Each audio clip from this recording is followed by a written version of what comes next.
Hello and welcome back to Oversky Card Spotlight. This week we're doing something different. We're taking a look at ranged creatures. Recently there's been a Metashaker deck building competition that is based around ranged creatures and decks built around them. So for this week's article I took a look at ranged creatures in general, gave you guys my top 5 ranged creatures in the game alongside some deck lists for each ranged creature that I mentioned. So for this video, I'm going to take 3 decks, 2 from the Metashaking competition and 1 of my own. I'm going to play them out on the ladder, give you guys an idea of how powerful and maybe sometimes how clunky range can be. So let's get into some matches and see how these decks perform. Alright, for our first match, we're going to be taking Daft Vader's Red Yellow Snipers. This was a list that was submitted by Daft Vader for the Metashaker competition, which is both Boulder Thrower and the Flame Silk Faeria. And if you'd like to see this deck list, be sure to check out the hub, or you can check out the article in the description below, where you can read about the cards, but also find many deck lists that involved ranged creatures. So I'm going to go for the Boulder Thrower Cheese. I talk about this in the article. There's a little trick you can do with Boulder Thrower, and it does demand that your opponent answers it in a very specific way. Now, unfortunately, Choking Sands or Last Nightmare could answer this little trick quite easily.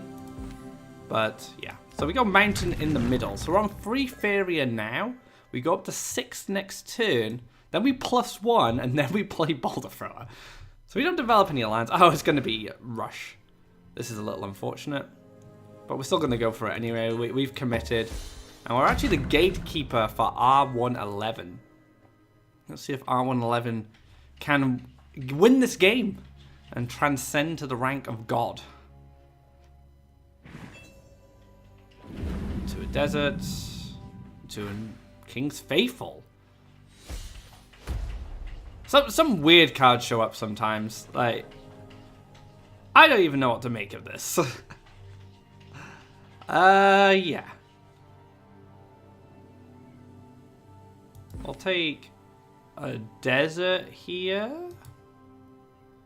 I guess. And then we'll go into the Horsemaster. And I think we pass, actually. I don't think we attack this yet. Because we could potentially attack this with the Boulder Thrower and deal the Slam ability, as it was called, to 2 targets. King's Faithful is a card that fell off when Emperor's Command came into existence. But now it's made its return. Now if he doesn't hit Boulder Thrower, I'm in a pretty good spot because I can Flash Wind here, and then I can use the attack to deal the damage to these 2. Oh, he is going to go for it. Please don't have Soul Drain. Please don't have Soul Drain. I don't want to get Soul Drained right now.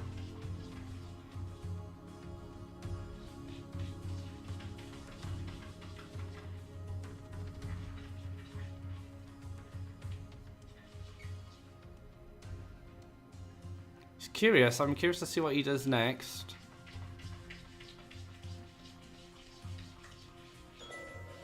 Gonna pass. So I don't even need to use my Horsemaster anymore. But I can't collect a Faeria, unfortunately. So yeah, so what happens to Boulder Thrower? When this creature attacks, it also damages each enemy adjacent. So I'm going to be able to clear these 2 out with a Flash Wind now.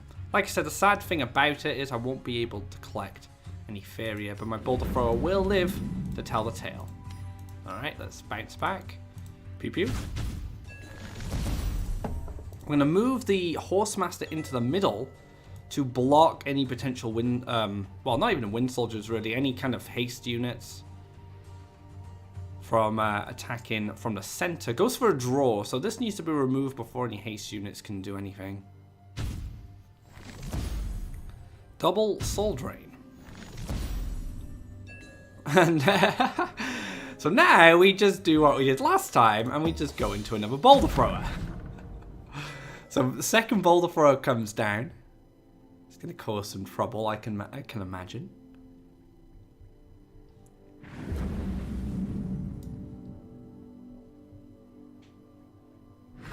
Wind Soldier. To the orb.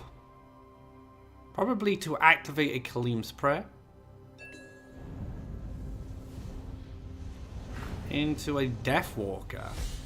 This is a very interesting Yellow Rush build. I haven't seen anything like this in a while. Okay, so we have the luxury now of doing this. So we go into a mountain here. We can play a Flame Silk Fairy. Then we can hit the face and activate Kaleem's Prayer. Which, unfortunately, didn't proc our Flame Silk Fairy. Now, I am going to lose my Boulder Thrower now to the Deathwalker. I'm going to accept that. But we now have the Fanatic, which means this Flame Silk Fairy can move with the help of the Fanatic and then clear.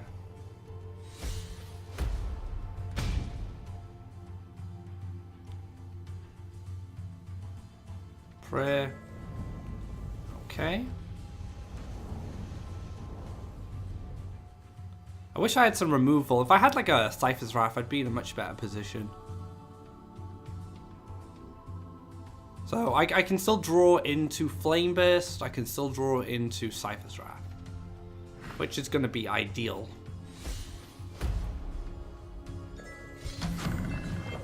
Alright. So we do have a ranged guy now. Gonna have to take a draw because we do need to find a Cypher's Wrath. Now, do I move this first, then play the Flame Silk, then draw? Because I will still have enough Faeria to play a Cypher's Wrath, but I won't have enough Faeria to play a Flame Burst. I think we're pretty healthy at this point, so I don't mind doing this so much.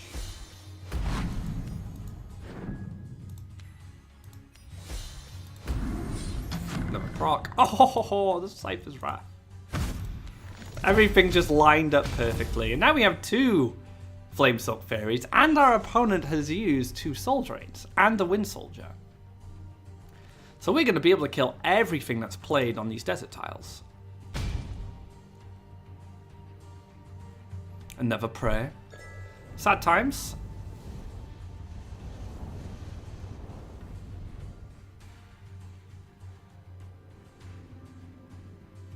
What's going to happen next? 1/1 collect. So I can't Nightmare even if I collect with this Fairy. I am missing another desert. So I'm going to need to set up a desert first before I can plan a last Nightmare play. So that's something I'm probably going to consider going into the following turn. Monk is going to be used as removal for this Flame Silk Fairy. That's actually pretty smart. You can get an aggressive desert here if you want. Goes for a desert here instead. So just making sure that the Flame Silk Fairy can't kill this. Which is fine. But I can still kill this, which is a bit odd. Yeah. So shoot this. Flame Burst this. Collect the Faeria. And go for a desert. So we are going to be setting up the Scourge Flame Spectre for the next turn. So, well, not next turn, but soon at least. We're going to look for all the lands. He just get the last Soul Drain, sad times, into another King's Faithful. So I can double collect Last Nightmare, which is absolutely fine.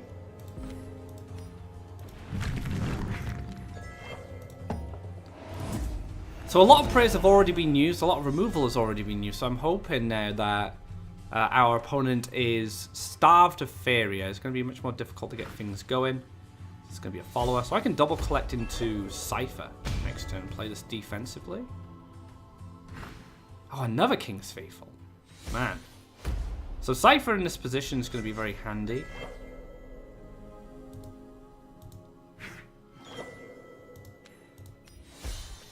I'm going to take Faeria because I just want to kind of build towards Scourge Flame now. This can come over and get value, but then I can just eat this.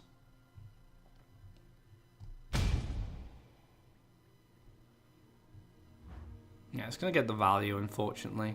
Maybe I should have built land. Built land here, so I was out of reach. Oh, an 8/8.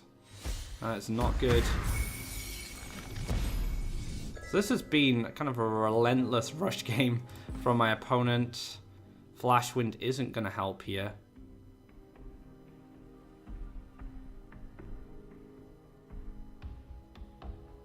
Oh, I'm going to Faeria. I can eat this, but I still die. I can jump this over.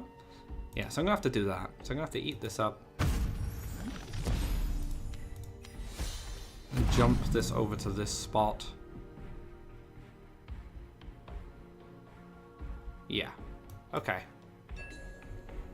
So this rush build has been pretty relentless. Ranged creatures generally don't do very well against rush decks because you need them to be at range to get the most value. But that's going to be it. Yellow Rush does take the victory over the red-yellow snipers from Daft Vader. But to be fair, I felt like we put up a good fight. In all honesty, Rush is probably going to win this matchup, but overall, I feel we did okay. So let's move on to our next deck, which just comes from Sunkichi. Alright guys, into our next match. We're going to be playing with Sunkichi's Red-Yellow Pew Pew. So this is an aggressive list that uses the fairies, but also uses archers as well. I think I'm going to keep this hand, simply because I can play like Archer, Fairy, Wisdom, which will proc the Sunsilk Fairy, which is what I want. So I might go Archer next turn, and then wait on a Sunsilk. Water Elemental, okay.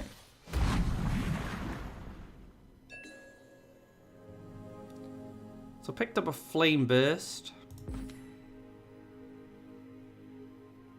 I do want to kill this. But I think we can get away with playing the Sunsilk Fairy this turn. It can collect, we can play a Mountain, maybe play Wisdom, and then we can Flame Burst this in the future. Well, let's see if there's any Emperor's commands to check our Fairy.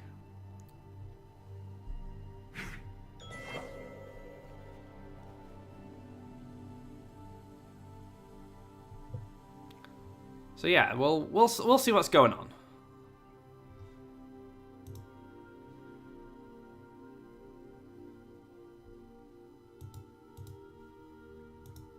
Just looking at this build now in my article, lots of mobility. There's Flash Winds, there's Khalim's Training, the Sunsilk Fairy has Charge, there's Zealous Crusaders.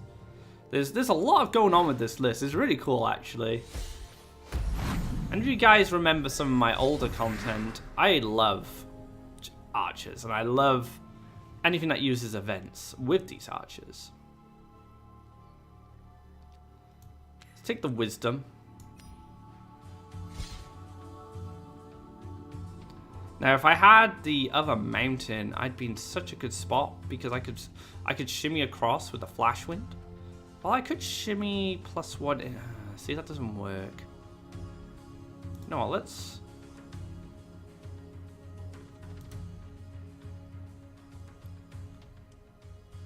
move here. Take another Wisdom. See, this can double neutral across and jump and clear this.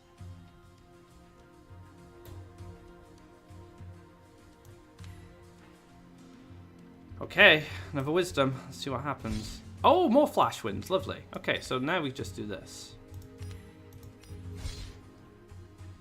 To a Mountain. We can then Flash Wind this.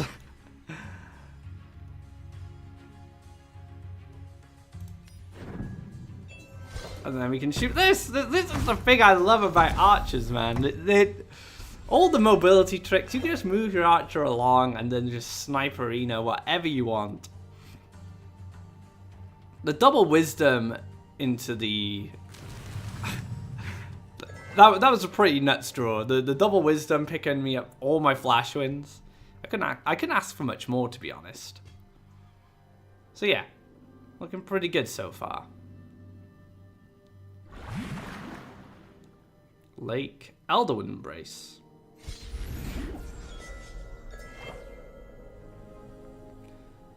So we are a little off from killing this. So let's work it out. Flame Burst is going to be 3 damage. Put me up to 5. Flash Wind up to 6. I need another event I don't have any more card draw. So what might be better is...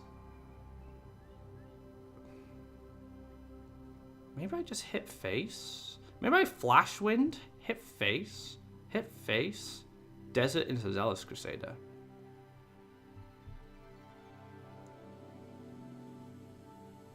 Yeah, let's do that.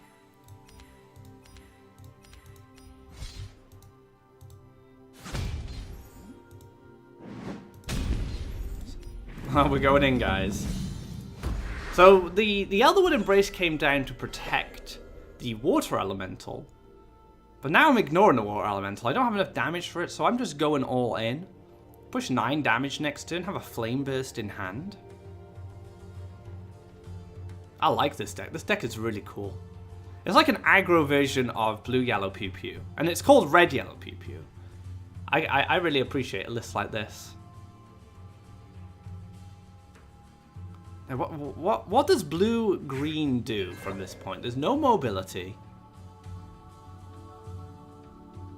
It could use a flower. Could... oh, I think he needed a land for the Frog Tosser. Okay, since that was a quick one, we'll have another one with the Red-Yellow Pew-Pew. Then we'll move on to one of my favorite decks in all of Faeria. Alright guys, we're back with Sunkichi's Red-Yellow Pew-Pew. Now this is a card we didn't see before. You know what, I'm gonna keep this.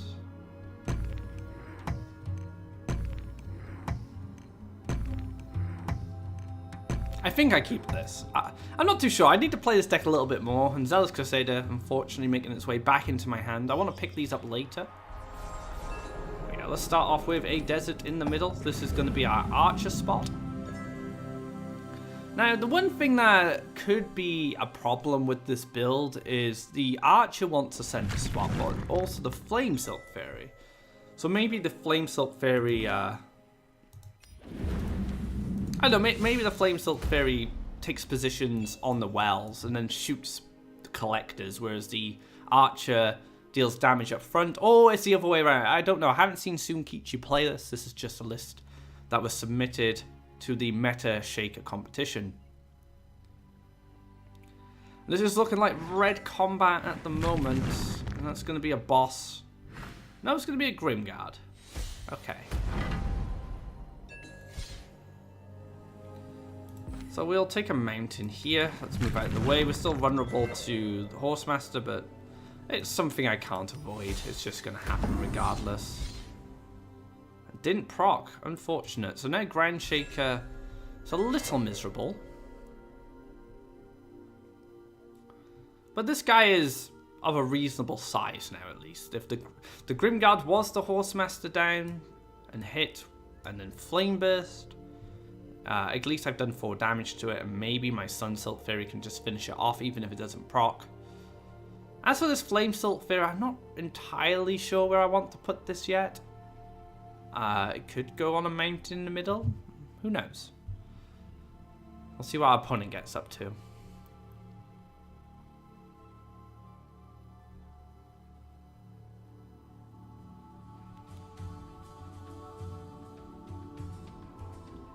Double neutral Groundshaker is an option. It kills this, but it doesn't kill this, and then I draw a card and then I can kill the Grimguard. Double neutral Horsemaster Gift of Steel is an option. It's gonna be a desert. Alright, so this actually might just be Red-Yellow Burn. Cypher's Wrath. So now I hope I pick up a Flash Wind. Picked up all my Zealous Crusaders. Fantastic.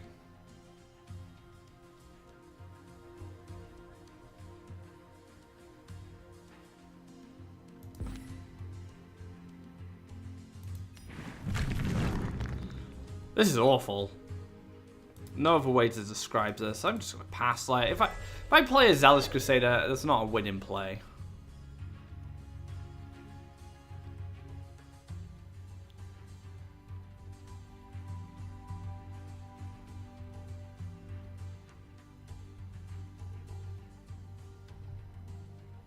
Why? Why, game? Why have you done this to me? I didn't deserve 3 Zealous Crusaders in my hand. No way.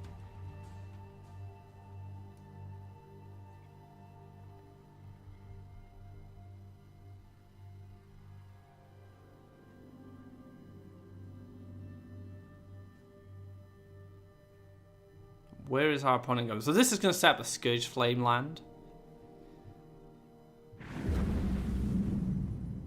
I either took this land or I took this land. It's going to be a Kalim's Training. Into Garadan or Cypher's Wrath? Into a Flame Burst, okay. Into a Brute. Right. Wisdom. That's handy.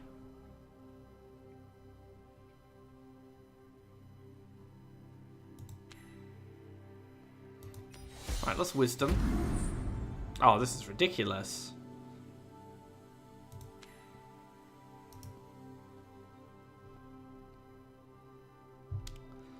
Yeah, it's pretty ridiculous. Kind of going all in here. Oh man, okay, so this shows a fundamental flaw with fairies. You need a lot of events. I'm going to actually count the events of this list. So 3, 6, 9, 12, 14. So 14's a reasonable amount, I would say, for fairies. Half your deck needs to be events, but we've had the most unfortunate draws. Because this is just really bad. And if a Groundshaker comes down, I've probably lost. I can't really see a way because we're not getting any orb damage in to get value out of these. I'm not playing these as a 4 Faeria 3/3. I'll play them as a 4 Faeria 4/4. That's absolutely fine. Yeah, this is bleak. It's very bleak.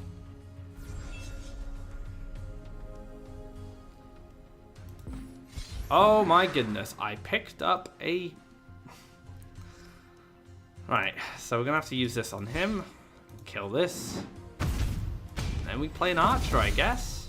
The Scourge Flame Spectre comes down next turn, so it's probably GG's. I guess this video does show a fundamental flaw with a Fairy deck. Like, Fairies require you to draw events in order to proc their abilities, and their abilities are much needed, especially in this metagame, where Groundshaker is one of the best cards in the game. Not only that, you rely on deck building choices to make these more consistent, but the consistency will always be based on variance, simply because you can't guarantee you'll always draw your event like I have in this game. Now, I can't really kill this. There are no Cypher's Wrath in this build. And see that, yeah, see, nothing's lined up. So, again, Zealous Crusader, another card which is very similar to Faeria in some respects because it needs something to happen in order to activate its ability. If you cannot fulfill that, which is less based on variance but more based on... Well, actually, it is based on variance because it's based on your card draw and if you can get the aggression you need. So, yeah, this is just game. It's a little unfortunate that we didn't get to play this deck out again like we did in the first game, but I guess this video also gives you an idea of one of the flaws of the fairy creatures. So yeah, let's drop a surrender here. This is going to be the last match with Sunkichi's red, yellow Pew Pew. You can find the deck list over in the article in the description below. Alright guys, we're going to play the last deck, which is a personal favourite of mine, and it's blue, yellow Pew Pew. We've seen Sunkichi's Pew Pew deck, now you're going to see my deck. And I'm a big fan of this archetype. I actually love it. It's probably one of my favorites in all of Faeria. But unfortunately, in the current metagame, it's just not viable. It gets run over by red combat and yellow tempo because they have so many removal options that I can't deal with. So I've adjusted this list from the older version. I don't know if you guys have seen some of the older blue, yellow Pew Pew lists I used to play. I've done a deck doctor and pilot on this in the past. And yeah, I've adjusted it to the Oversky. So I've added a Curious Biomancer to help search for archers and chargers and Outland Rangers. I've also added lots of campfires. So we have Outland Ranger, but we also have free campfire as well to try and increase the life of our creatures to make sure they stick around. So yeah, we'll take a lake here and we'll just take a Pew Pew. Since removal is so popular in the game right now, it's very difficult for a deck like this to do well. The life of the creatures are too low, and it's very dependent on draws. Okay. That's a Choking Sands. So I added Choking Sands because usually play against a lot of yellow tempo, a lot of red combat. So this is a great answer to chargers, to the what they call the underground bosses. So this is why I've added it, but in this situation, it's kind of bad. So I think I'm just going to start building lands over here. Play the Curious Biomancer. Oh, I didn't draw an Outland Range just that time. And then we can take a shot. And then we can pass. So the plan here now is to try and draw a Campfire or a Soul Drain to kill the Metashaker. But I'm not convinced my board's going to live. There's probably going to be a Firestorm or Hellfire, but I can rebuild at least. Oh, the Biomancer lives somehow. Very odd. Typical. Alright, so maybe I stop the Axe Grinder spot. Take the Charger. And I can pass. Now, in the old build, and this was before the Aurora nerf, I used to run her. Aurora Mythmaker was a 2-lake, turn your guy into a 6/6, very powerful. But I cut it in this build because I didn't want to have to build so many special lands.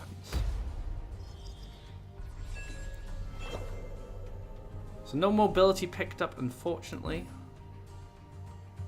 Well, there is mobility in the form of that card, but that's not the card we're looking for. Yeah, so we'll just take an Archer and we'll pass. Now, we're still vulnerable to AoE and all sorts of nonsense. We'll see what our opponent has in store for us. Ogre Dance. So this is a proper bargain kind of style deck with the turtles and the Ogre Dances. Hellfire is a win condition.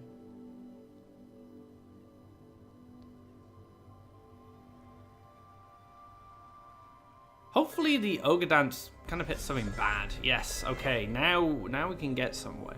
Let's see what we can do. Just give me a Flash Wind. Choking Sands, useless in this matchup.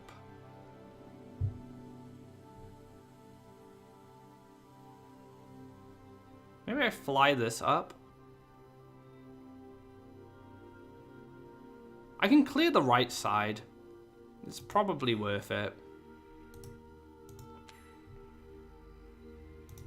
Let's get a turtle down because we want to get the power-ups. Got the Campfire. Into Outland Ranger. Into Campfire.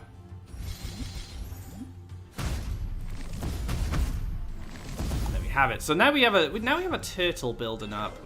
Ah, these cards are so dead in this matchup. I might have to cut one of them. I'm not sure.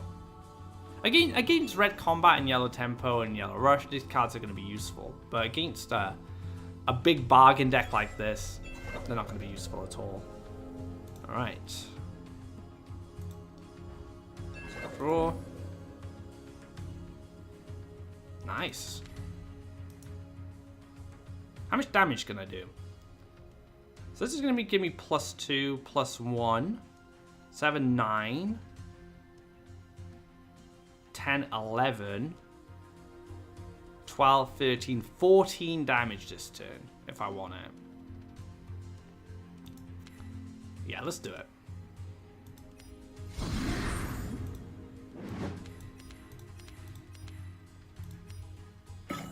There's a concede. So there we have it. He probably thought I had lethal. I didn't have lethal.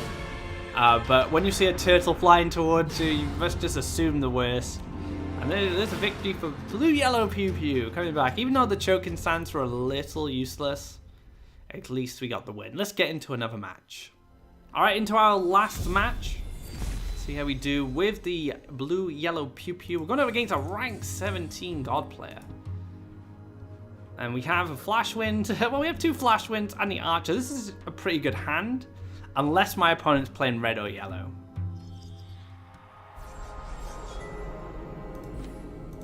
Let's see if they are. If they're not, I'm gonna be a pretty happy bunny. Oh god, there's a mountain. So yeah, this could go bad very quickly. Let's hope it doesn't. This is probably gonna get Flame Burst or Cypher's Raft. Let's see if that is the answer.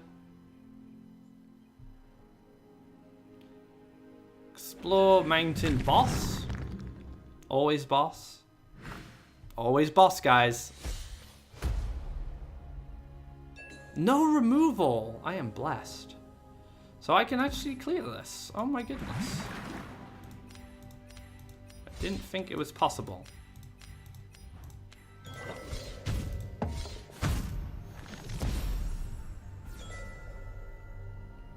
But it still cost me a lot of Faeria to do that.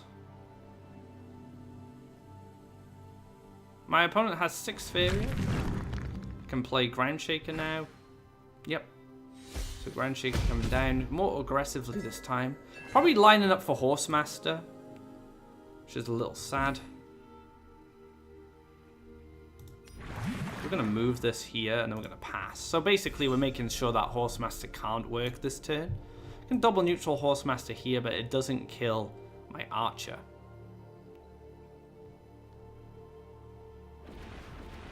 Does move into the double collection. Yeah, then we're going to take a Desert, move back down, and then we're going to play a Charger. So I'm going to be going for some kind of aggressive Charger victory here. A Mountain Bombslinger could come down, that would be pretty unfortunate. Man, the sun today is all over the place. I'm dark, I'm light. It can't really avoid it. And there's a Firebomb.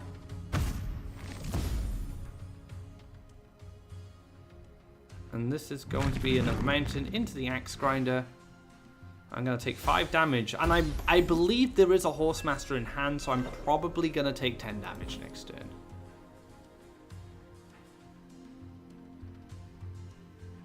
And I don't have enough events to do anything here. Move up.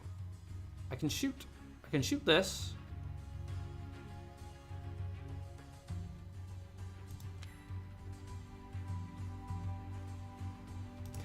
So it's so frustrating because I want to play 2 turtles first before I start using these events. But because of the positioning, I can't do it.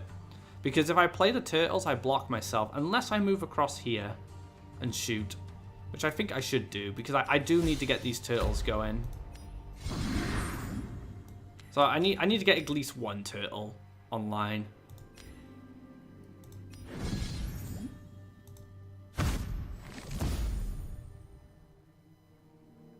Right. Okay. Training is usually a very key component in pushing damage with this.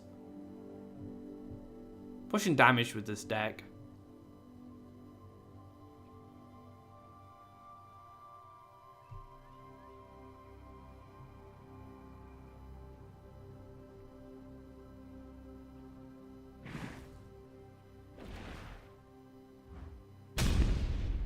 Flame Burst. Okay. That's not the draw I want to see. That's pretty good.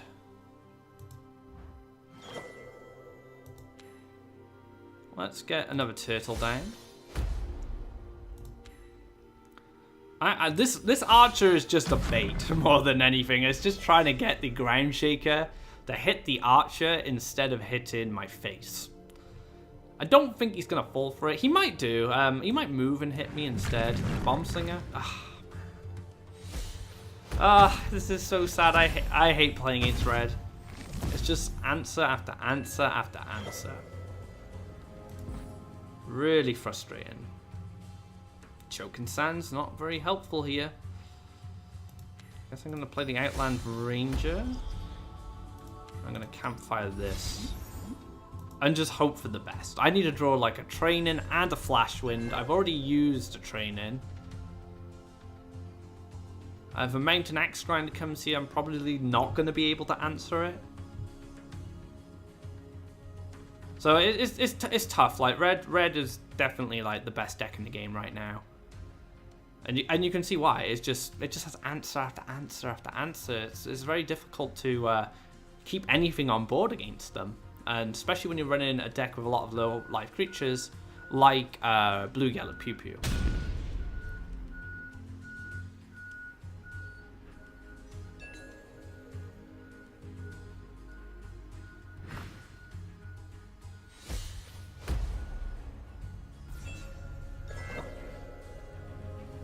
Shifting Tides here, not going to be enough.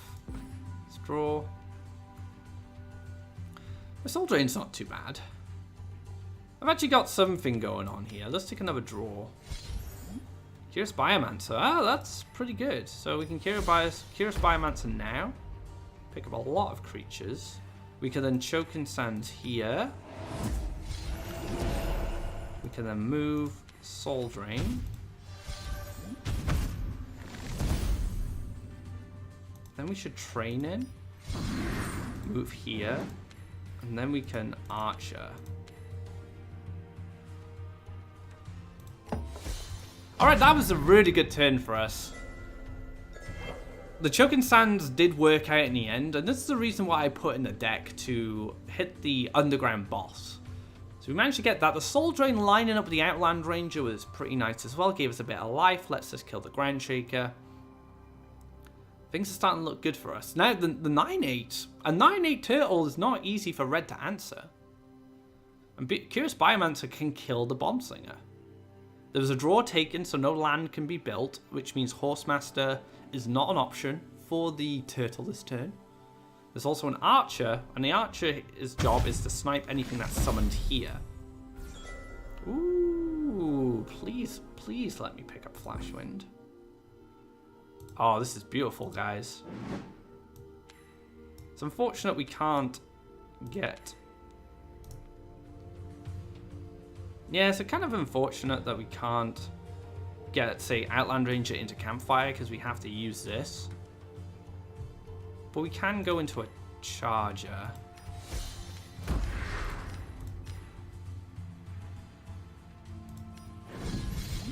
And yeah, this should actually just be game. I don't see how red actually deals with this. And this is one of the things that you need to do with blue, yellow, pew pew against red. You need to focus on your turtles. The turtles are going to be the way you win the match. But unfortunately, they have a lot of good answers for, say, Outland Rangers, for the Archers, Bomb Slinger. Yep, that's not going to be enough. Turtle power, guys. It's Aurora's Disciple crushing the top tier decks. I can't complain. If a blue yellow pew pew beats a tier 1, that makes me very, very happy. That wraps up this episode of Card Spotlight. I hope you guys enjoyed it, and I hope you guys give Ranged a go. It's a lot of fun, and especially if you enjoy dealing massive damage with Archers. Windstorm Archer, one of my personal favorites. If you'd like to see the deck lists for all the decks that I've featured in today's video, be sure to check out the description below, and there is an article there that goes more in depth into the ranged mechanic, some of my top 5 ranged creatures. You can see which ones are my favorites, and each ranged creature that I cover also comes with a deck list. There's also my blue-green Yakapult deck, which I did in a Card Spotlight not too long ago, and also the Yellow Rush Sagittarius. So if you didn't see that, you can check that out, and there's a deck doctor and a deck pilot for that build as well. Thank you very much. If you like this video, be sure to give it a thumbs up. If you haven't already, drop a subscribe to keep up to date of when our content goes live. So until next time, guys, take care and enjoy some ranged combat.